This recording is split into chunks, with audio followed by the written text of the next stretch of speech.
قربان جائیں نوجوانوں، ذرا غور کرنا، میرے نبی کریم صلی اللہ تعالی علیہ وسلم کے بارے میں حضرت عائشہ صدیقہ فرماتی ہیں کہ عرب کی کواری لڑکیاں بڑی حیا والی ہوتی تھیں، لیکن اللہ کے پیارے رسول صلی اللہ علیہ وسلم عرب کی کواری لڑکیوں سے بھی بڑھ کر حیا والے تھے۔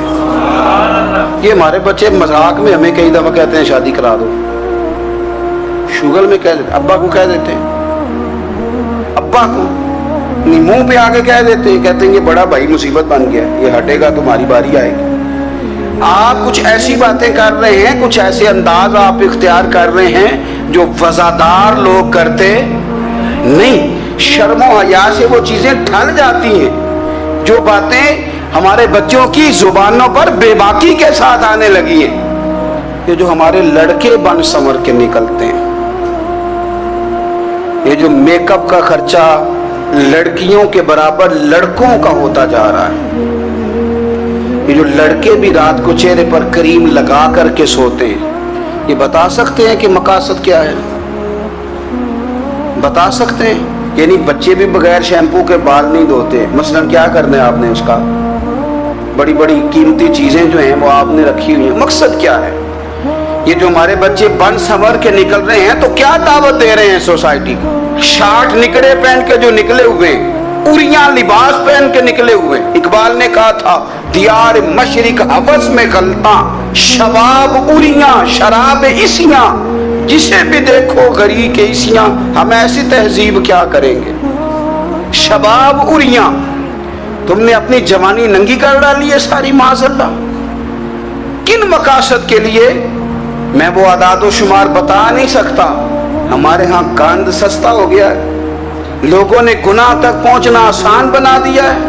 آپ دیکھ لیں گندگی دروازے پہ اور گند موبائل میں، کیسے بچائیں ان بچوں کو؟ کیا کریں؟ کلیجے پھٹتے، کبھی باتیں سوچتے ہیں تو سوچتے ہیں آنے والی نسل کو کہاں لے جائیں، کہاں چھپائیں، کیا ایسا کریں کہ یہ بچ جائیں۔ خدا را قربان جائیں حضرت عثمان غنی پر۔ مصنف ابن ابی شیبہ میں صحابہ فرماتے حضرت عثمان غنی نا بڑے مالدار تھے، مال آتا ہے تو لوگ عیاش نہیں ہو جاتے، مال آتا ہے تو لوگوں کی خواہشات بہت بڑھ نہیں جاتی، بڑے مالدار تھے، مالدار بھی تھے اور سونے بھی بڑے تھے۔ حضرت اسامہ بن زید کہتے ہیں میں نے زندگی میں اتنا سونا بندہ نہیں دیکھا جتنے حضرت عثمان غنی خوبصورت تھے، پیسہ بھی حسن بھی، لیکن فرماتے ہیں کہ حضرت عثمان غنی سب سے بڑھ کر اپنی شرمگاہ کی حفاظت کرنے والے اور سب سے بڑھ کر صلہ رحمی کرنے والے، رشتہ داروں سے اچھا سلوک کرنے والے، حیا والے، شرم والے، پاکیزگی والے۔ آپ کا ذہن ہے، آپ صبح اٹھتے ہی ذہن بنا لیں کہ میں نے آج اتنا سبق پڑھنا ہے، آج اتنی تفسیر دیکھنی ہے، اتنی عبادت کرنی ہے، فلانی نعت میں نے دیکھنی ہے، فلاں خیر کا کام کرنا ہے، فلاں آدمی کے ساتھ نیکی کرنی ہے۔ صبح ذہن بنا لیں، آپ کا ذہن وہی کام کرنے لگے گا۔ لیکن اگر صبح اٹھتے ہی ذہن میں گندگی ہے، رات کو سوتے ہی معاذ اللہ ذہن میں وسوسے ہیں، تو پھر سارا دن وہی چکی چلے گی، وہی انداز رہے گا۔ تھوڑا سا آپ کو اس کی نگرانی کرنی ہے، تھوڑا سا۔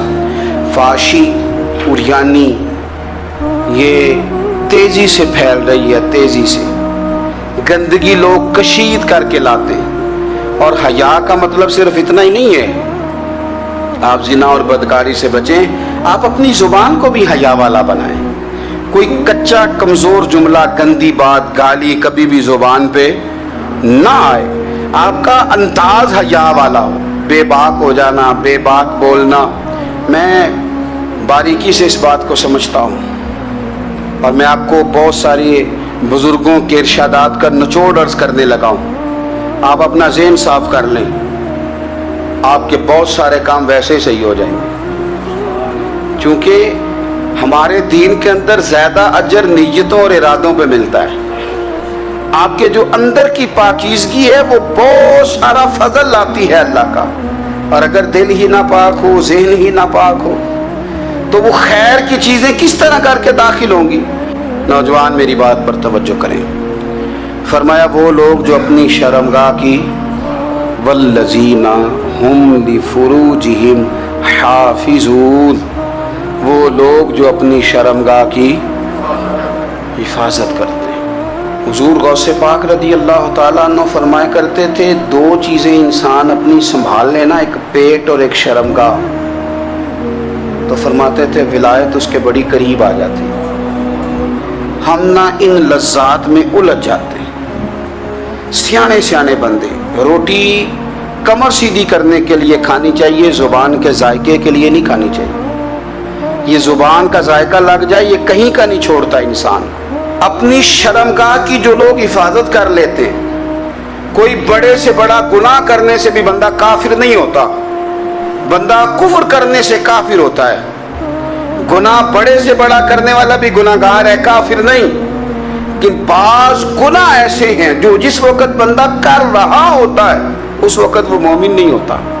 میرے نبی کریم صلی اللہ تعالی علیہ وسلم نے فرمایا جب کوئی شرابی شراب پیتا ہے اس وقت مومن نہیں ہوتا، جب کوئی چور چوری کرتا ہے تو اس وقت مومن نہیں ہوتا، اور جب کوئی زانی زنا کرتا ہے تو تب وہ مومن نہیں ہوتا۔ اتنی دیر کے لیے اس کے دل سے ایمان نکال لیا جاتا ہے۔ کفل کا ایک واقعہ ترمذی میں ملتا ہے۔ ایک شخص کفل نام کا تھا بنی اسرائیل میں، ایک عورت مجبور تھی، اس کے بچے بھوکے تھے، تو کفل نے اسے مائل کر لیا کہ تو میرے ساتھ گناہ کرے گی تو پھر میں تیرے بچوں کی روٹی تجھے دوں گا۔ تو وہ عورت پہلے تو بیچاری نہ مانی، لیکن بچوں کی بھوک دیکھ کے مجبور ہو گئی۔ جب کفل کے قریب گئی نا وہ عورت، اس نے دروازے سارے بند کر لیے۔ ترمذی شریف میں اس کا واقعہ موجود ہے۔ چاروں جانب سے بند ہو گیا سارا کچھ، لیکن جب وہ کفل کہتا ہے میں اس بی بی کے پاس جانے لگا تو عورت کا وجود کانپتا تھا۔ جس بندے کو گناہ کی طرف جاتے اس کی طبیعت میں ہیجان پیدا ہو تو مانا یہ ہے کہ ابھی ذہن پورا غلیظ نہیں ہوا، ابھی طبیعت پوری گندی نہیں ہوئی، ابھی ایمان کی بہت ساری قسمیں موجود ہیں، عورت کا وجود کامتا ہے۔ تو کفل کہتے ہیں کہ میں نے اسے کہا کہ سارے دروازے بند ہیں، ڈرتی کیوں ہے؟ تو کہنے لگی ڈرتی اس لیے ہوں کہ سارے دروازے بند نہیں ہوتے، ایک دروازہ کھلا ہے اور وہ دروازہ رب قدیر کا دروازہ ہے، اسے کیسے بند کیا جا سکتا ہے؟ تو کہتے ہیں جب اس نے یہ لفظ کہے تو مجھ پر بھی بات کا اثر ہوا، مجھ پر۔ تب میں نے کہا کہ اگر تو عورت ہو کے رب سے اتنا ڈرتی ہے تو مجھے تو اس نے مرد بنایا ہے، تو مرد تو ہوتا ہی وہ ہے جو اپنے آپ پر کنٹرول کر سکے۔ تو اب نہ معاملہ آگے جائے گا، اب یہاں بات رکے گی نہیں، جا میں تجھے آزاد کرتا ہوں۔ عورت گئی، اس نے توبہ کی کفل نے، اور رات رو کے کہنے لگا مالک آج میں نے توبہ کی ہے تو میرے اوپر مہربانی کرنا، میری توبہ ٹوٹنے نہ پائے۔ رات اس نے توبہ کی، رات ہی انتقال ہو گیا۔ لوگوں کو پتا تھا بڑا بے حیا ہے، بد کردار ہے، گناہ گار ہے، شاید لوگ اس کا چہرہ دیکھنے بھی نہ جاتے، پر مالک کریم ہے نا۔ حضور فرماتے ہیں سویرے اس کے دروازے پہ لکھ دیا اللہ نے، لوگوں رب نے کفل کے سارے گناہ معاف کر دیے ہیں، اس کے دروازے پہ لکھ دیا گیا۔ جب آپ اپنی حفاظت کرنا چاہتے ہیں تو اللہ پھر اسباب بھی پیدا کر دیتا ہے۔ اپنی شرمگاہ کی، اپنی نظر کی آپ خوب حفاظت کریں۔ اور میں آپ کو ایک بات عرض کروں، ایک بندے کے باحیا ہو جانے سے نا، ایک بندے کے ٹھیک ہو جانے سے اس کے دائیں بائیں بے شمار لوگ ٹھیک ہو جاتے ہیں۔ نہ چاہتے ہوئے بھی آپ کی نیکی کا اثر آپ کے دوستوں پہ پڑتا ہے، نہ چاہتے ہوئے۔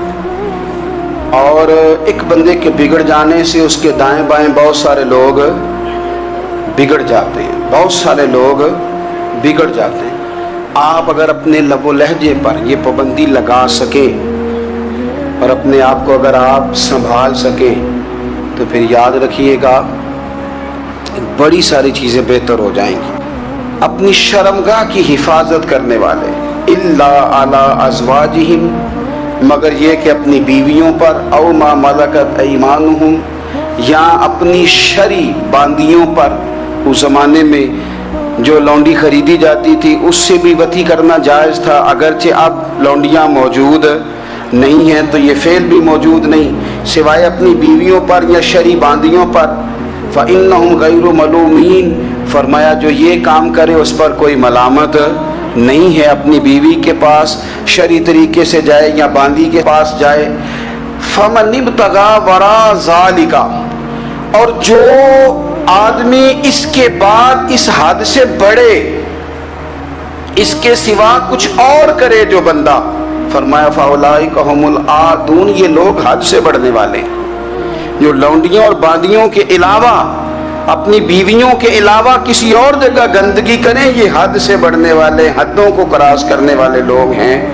پھر ارشاد فرمایا وَالَّذِينَ هُمْ لِأَمَانَاتِهِمْ وَعَهْدِهِمْ رَاعُونَ، اور وہ جو اپنی امانتوں اور اپنے وعدوں کی رعایت کرتے ہیں، امانتیں ادا کرتے ہیں، وعدے پورے کرتے ہیں، اور وہ لوگ جو اپنی نمازوں کی حفاظت کرنے والے ہیں، جن میں یہ خوبیاں آ گئیں۔ میرا رب فرماتا ہے نماز میں خشوع وضو حاصل ہو گیا، فضولیات سے بچ گئے، زکوٰۃ ادا کرنے والے بن گئے، شرمگاہ کی حفاظت کرنے والے بن گئے، امانتیں عہد پورے کرنے والے بن گئے، اپنی نمازوں کے محافظ ہو گئے۔ اللہ اکبر، قربان جائیں۔ مالک فرماتے ہیں اولئک ھم الوارثون، یہی لوگ تو وارث ہیں۔ یا اللہ کس چیز کے؟ فرمایا الذین یرثون الفردوس، یہ لوگ جنت کے وارث ہیں، یہ جنت کے وارث ہیں یہ لوگ۔ ہم فیہا خالدون، اور فردوس سے، جنت سے نکالے نہیں جائیں گے، ہمیشہ ہی جنت میں رہیں گے۔ یہ آیات اللہ کا مطالبہ بھی ہے، یہ آیات صحابہ، اہل بیت، اولیاء اللہ، ان تمام کی سیرت کا عکس بھی ہے۔ اور سب سے بڑھ کر سیدہ عائشہ صدیقہ فرماتی ہیں یہی تو آیات ہیں جنہیں اچھی طرح سمجھ لو گے تو تمہیں مدینے والے کے اخلاق بھی سمجھ میں آ جائے گا، حضور کے اخلاق بھی تمہیں سمجھ میں آئے۔ بڑے غور کے ساتھ سورہ مومنون کی ان ابتدائی آیات پر غور کرنا چاہیے۔ رب فرماتا ہے قد افلح المؤمنون، تحقیق مومن کامیاب ہو گئے۔ کون سے مومن؟ الذین ہم فی صلاتہم خاشعون، وہ جو اپنی نمازوں میں گڑ گڑانے والے ہیں، خشوع کے ساتھ، عاجزی کے ساتھ، انکساری کے ساتھ، ذوق کے ساتھ نماز پڑھنے والے ہیں۔ دیکھیں قرآن نے یہ نہیں کہا شروع میں کہ وہ لوگ اپنی نماز پابندی سے پڑھتے ہیں، بلکہ فرمایا وہ نمازوں میں عاجزی کرتے ہیں، وہ نماز میں خشوع کرتے ہیں، خضوع کرتے ہیں۔ نماز ہم بھی پڑھتے ہیں، ڈھیر سارے لوگ ہیں جن کا یہ مطالبہ ہے کہ میرا نماز میں دل ہی نہیں لگتا۔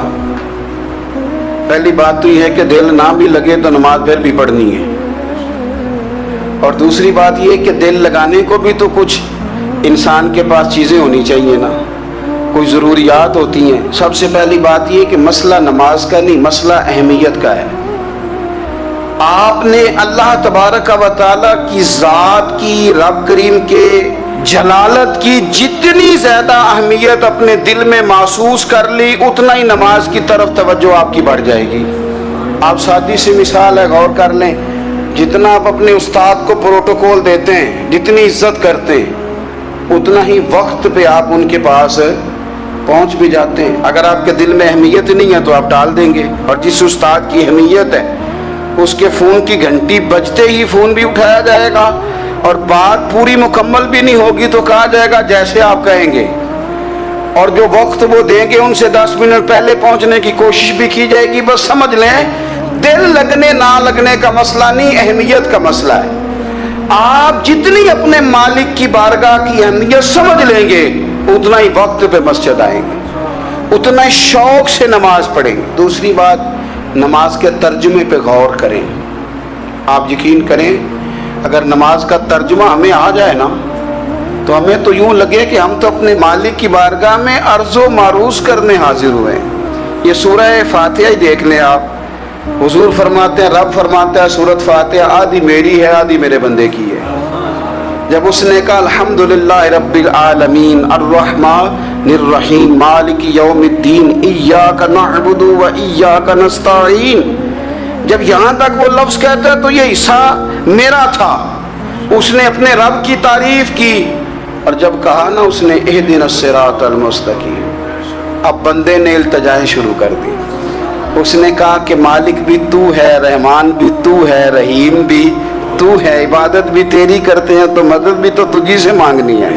اب مہربانی فرمانا اہدنا الصراط المستقیم، ہمیں سیدھا راستہ دکھا دے. صراط الذین انعمت علیہم، ان لوگوں کا راستہ دکھانا جن پر تو نے انعام کیا ہے.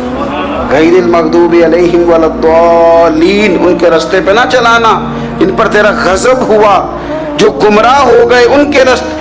تو نماز میں جب ترجمے پر آپ کا غور ہوتا ہے تو آپ کا تو دل خود بخود لگ جاتا ہے، شوق بڑھ جاتا ہے آپ کا. تو اتنی چیزیں ہم زندگی میں یاد کرتے ہیں، تو اگر ترجمہ بھی نماز کا یاد کر لیں اور پھر شوق سے پڑھیں تو آپ یقین کریں طبیعت کھینچی چلی آئے گی. ہمارے یہاں کچھ لوگ نماز پڑھتے ہیں پر بڑی لاپرواہی سے پڑھتے ہیں، کبھی ادھر دیکھتے ہیں، کبھی ادھر دیکھتے ہیں، کبھی بال سہلاتے ہیں. وہ میں نے دیکھا ہے سجدے جا رہے ہیں تو سیانے سیانے بندے کبھی کپڑے کو چھیڑ رہے ہیں، کبھی جگہ کو چھیڑ رہے ہیں. میرے نبی کریم صلی اللہ تعالی علیہ وسلم نے فرمایا ان لوگوں کا کیا حال ہے جو اپنی نماز میں نظریں آسمان کی طرف اٹھاتے ہیں. رکوع سے اٹھے تو اوپر دیکھنا شروع کر دیا، کیا حال ہے ان کا. اور پھر حضور نے ایک موقع پر تو سختی فرمائی، فرمایا جو نماز پڑھتے اپنی نظریں آسمان کی طرف اٹھاتا ہے وہ باز آ جائے، ورنہ ایسا نہ ہو کہ رب اس کی آنکھیں ہی چھین لے. وہ باز آ جائے اس کام سے. خشوع کے ساتھ نماز پڑھے، عاجزی کے ساتھ نماز پڑھے، اس کا دل لگا ہوا ہو نماز کے اندر. میرے نبی پاک صلی اللہ تعالی علیہ وآلہ وسلم کے غلام حضرت انس بن مالک رضی اللہ تعالی عنہ فرماتے کہ رسول پاک صلی اللہ علیہ وسلم نے مجھ سے فرمایا تھا کہ بیٹے نماز میں ادھر ادھر دیکھنے سے بچو، کیونکہ فرمایا نماز میں ادھر ادھر توجہ کرنا یہ بندے کو ہلاک کر دیتا ہے. ہلاکت ہے اس میں اگر تم نے ادھر ادھر توجہ ہوگی. نماز تم مالک کی بارگاہ میں کھڑے ہو اور تم دیکھ ادھر ادھر رہے ہو. تو ایک تو نماز عاجزی کے ساتھ. پھر فرمایا والذین هم عن اللغو معرضون، وہ لوگ جو فضول باتوں سے، لغویات سے اپنا منہ پھیر لیتے ہیں، فضولیات سے. ہمارے ہاں نا بہت سارے لوگ ایسے ہیں جو بلا وجہ ان چیزوں میں دلچسپی لیتے ہیں جو ان کے مطلب کی نہیں ہے. ان کے مطلب کی مطلب آپ کسی سے ملنے کہتے ہیں کیا حال ہے، ٹھیک ہے جی. بچوں کا کیا حال ہے، ٹھیک ہے. بچے کتنے ہیں؟ تو بھئی آپ کو جب پتہ ہی نہیں تھا کتنے ہیں تو حال کیوں پوچھا آپ نے؟ آپ کرتے کیا ہیں؟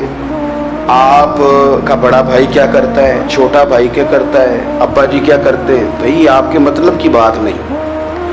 آپ مطلب کی مقصد کی بات کریں، بے مقصد باتوں میں الجھنے کی ضرورت نہیں ہے. دیکھیں اپنا ادارہ میں چلاتا ہوں، اپنا گھر آپ چلاتے ہیں، اپنی ڈیوٹی آپ کرتے ہیں.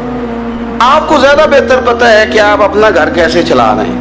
مجھے زیادہ بہتر پتہ ہے کہ میں مدرسہ مسجد، مجھے زیادہ بہتر پتہ ہے اس کے اندر کون سی اصطلاح کس طرح کرنی ہے. یہ مجھ سے زیادہ بہتر کوئی بندہ جانتا نہیں. اب ہم کیا کرتے ہیں جب ہم دوسرے کے کام میں مداخلت کرتے ہیں تو دو نقصان ہوتے ہیں. ایک تو اس کے ساتھ ہمارا رائے کا اختلاف ہو جاتا ہے، اور دوسرا ہمارے اپنے بہت سارے کام رہ جاتے ہیں کیونکہ ہماری توجہ ہی دوسرے کی جانب تھی. اپنے بڑے سارے کام رہ جاتے ہیں. اس لیے بہت ساری ایسی چیزیں ہیں جن میں بلا وجہ کوئی مقصد نہیں. ہم پرانے لوگوں سے باتیں سنا کرتے تھے، ہمارے بزرگ کہا کرتے تھے جیڑے پنڈ جانا نہیں، جیڑے پنڈ جانا نہیں ہوتا راہ پوچھنے دی کی. لغویات میں نہ الجھے، فضولیات میں نہ الجھے، یعنی ٹو میں رہنا. ٹو میں آپ یقین کریں میں نے پرسنلی طور پہ اس چیز کو محسوس کیا ہے کہ ہمارے بہت سارے اہم حقوق صرف اس لیے مس ہوتے ہیں کہ ہماری اپنے سے زیادہ توجہ سامنے والے پہ ہوتی. سامنے والے میں نے دیکھا بڑے بڑے عجیب سوال اور بڑے بڑے انوکھے سوال. مطلب یہ کہ اتنی لمبی چوڑی اور لوگوں کو بڑا پتہ ہوتا ہے یہ فلاں آدمی جو ہے اس کے بچے کتنے ہیں، وہ بیاہ کہاں پہ ہیں، کس کس علاقے میں ان کی شادیاں ہوئی ہیں. اتنی تفصیلات کی ہمیں ضرورت نہیں ہے. ہم سے تو ہمارے بارے میں پوچھا جائے گا. تو ہمیں اپنا معاملہ بڑا صاف ستھرا دیکھیں. کیا سونی بات کی مدینے والے رسول نے. قربان جائیں حضور کے جملوں پر. ایک شخص نے پوچھا حضور سونا اسلام کون سا ہے, خوبصورت مسلمان کون ہے؟ تو نبی پاک صلی اللہ علیہ وسلم نے فرمایا وہ خوبصورت مسلمان ہے جو بات اس کے مقصد کی نہیں, بے معنی ہے وہ بات وہ چھوڑ دے. بے مقصد باتوں سے الجھنا جو بندہ چھوڑ دے وہ مسلمان بڑا سونا مسلمان ہے. ہم کمزور اس لیے ہوتے ہیں کہ ہماری توجہ زیادہ دوسروں کی باتوں پر پڑتی ہے. کچھ چیزیں ایسی ہوتی ہیں جو ہم نہ فراخ دلی سے بانٹتے ہیں, اور کچھ چیزیں ایسی ہوتی ہیں جو مجبور ہو کر ہم دیتے ہیں. کئی دفعہ ایسا ہوتا ہے کہ سامنے والا کچھ زیادہ تکلیف میں ہوتا ہے اور ہمارے پاس بھی وسعت نہیں ہوتی, لیکن زیادہ اجر اسی بندے کو ملتا ہے جو تھوڑی تکلیف برداشت کرے اور سامنے والے کی تکلیف کو دور کرے. مدینہ منورہ میں نا قحط پڑ گیا تھا, غلہ نہیں ملتا تھا, تو قحط کے زمانے میں لوگ نا پھر چیزوں کو مہنگا کر کے بیچتے ہیں. ہمارے ہاں ایک طرف چینی کی لائنیں لگی ہوتی ہیں, دوسری دفعہ چھاپا پڑتا ہے, پورے کے پورے گودام بھرے ہوئے نکل آتے ہیں. لوگ مصنوعی قلت پیدا کر دیتے ہیں. حضرت عمر فاروق رضی اللہ تعالیٰ عنہ کے زمانہ نور میں قحط پڑ گیا تھا. گندم کا دانہ اس طرح ہو گیا تھا جس طرح سونا ہے. سیدنا عثمان غنی رضی اللہ تعالیٰ عنہ کے نا بہت سارے اونٹ غلے کے بھرے ہوئے مصر سے آئے, اور لگتا یوں ہے کہ وہ شخص آپ ہی کو غلہ دیتا تھا, کسی اور کو دیتا بھی نہیں تھا, جو اونٹ بھر کے اس نے دیے.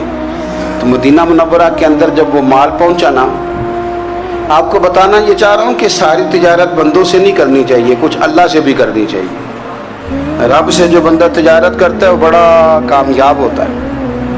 وہ غلے سے بھرے ہوئے اونٹ آپ کے پہنچ گئے تو تاجر آئے, انہوں نے آگے کہا عثمان ہم کھول کے نہیں دیکھتے کہ اندر مٹی ہے کہ سونا ہے, اور یہ بھی نہیں پوچھتے آپ نے کتنے کا خریدا ہے, آپ کی زبان پر اعتبار ہے.